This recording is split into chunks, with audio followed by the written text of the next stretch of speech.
कांग्रेस में अध्यक्ष पद के चुनाव में मतदान पूरा हो गया। इसके साथ ही मल्लिकार्जुन खड़गे और शशि थरूर की कसरत बैलेट बॉक्स में कैद हो गई।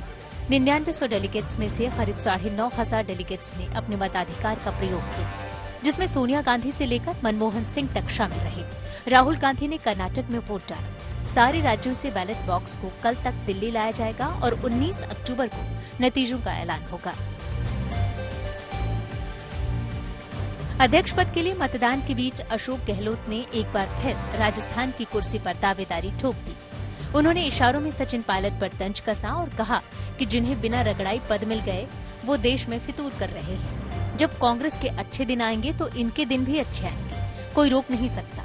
अवसर मिलेंगे, जल्दबाजी जितनी करेंगे उतनी ठोकर खाते रहेंगे। गहलोत ने कहा, युवा शक्ति मेहनत कर सकती है, लेकिन अनुभव का कोई विकल्प नहीं हो सकता। अशोक गहलोत के वार पर सचिन पायलट ने सधी प्रतिक्रिया दी और कहा कि उन्होंने मेरा नाम लिया है और हम सब मिलकर पार्टी को जीत दिलाएंगे।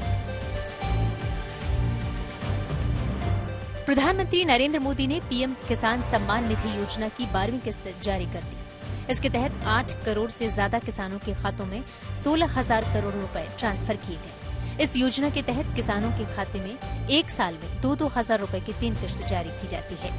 पीएम मोदी ने दिल्ली के भारतीय कृषि अनुसंधान संस्थान में पीएम किसान सम्मान सम्मेलन 2022 का उद्घाटन भी किया। इसमें एग्रीकल्चर स्टार्टअप कॉन्क्लेव और प्रदर्शनी लगाई गई है।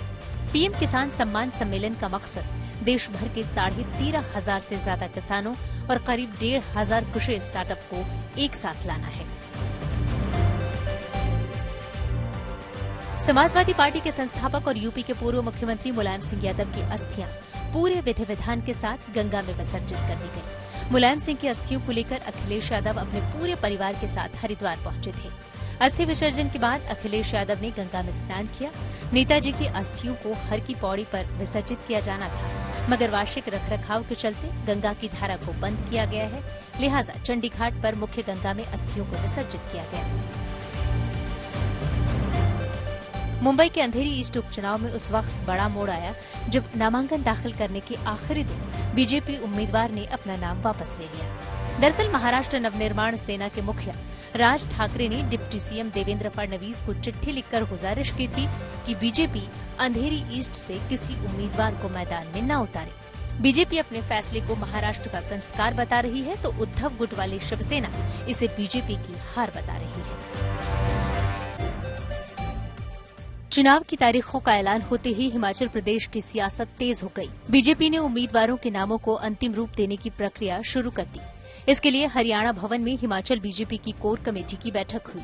बैठक में हिमाचल प्रदेश के मुख्यमंत्री जयराम ठाकुर, पूर्व मुख्यमंत्री प्रेम कुमार धूमल, केंद्रीय मंत्री अनुराग ठाकुर समेत कई दिग्गज नेताओं ने हिस्सा लिया। देर शाम कोर कमेटी के नेताओं ने पार्टी के अध्यक्ष जेपी नड्डा से मुलाकात की।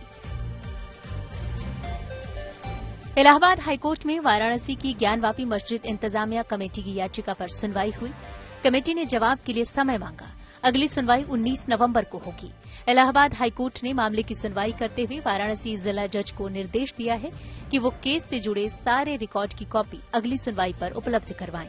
दरअसल जिला जज वाराणसी ने 12 सितंबर को राखी सिंह और दूसरी महिलाओं की याचिका पर सुनवाई के बाद मस्जिद कमेटी की उस आपत्ति को खारिज कर दिया था जिसमें कहा गया था कि ज्ञानवापी का मामला पूजा स्थल अधिनियम के तहत आता है और कोर्ट इस मामले की सुनवाई नहीं कर सकता। मस्जिद कमेटी ने आपत्ति खारिज किए जाने के आदेश को हाईकोर्ट में चुनौती दी है। जस्टिस डीवाई चंद्रचूड़ 9 नवंबर को चीफ जस्टिस ऑफ इंडिया की शपथ लेंगे। राष्ट्रपति द्रौपदी मुर्मू ने जस्टिस चंद्रचूड़ की नियुक्ति कर दी है। केंद्रीय कानून मंत्री किरेन रिजिजू ने ये जानकारी दी।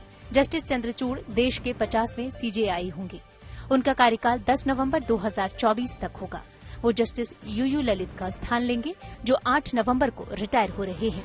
जस्टिस धनंजय यशवंत चंद्रचूड़ के पिता वाईवी चंद्रचूड़ भी देश के चीफ जस्टिस रह चुके हैं।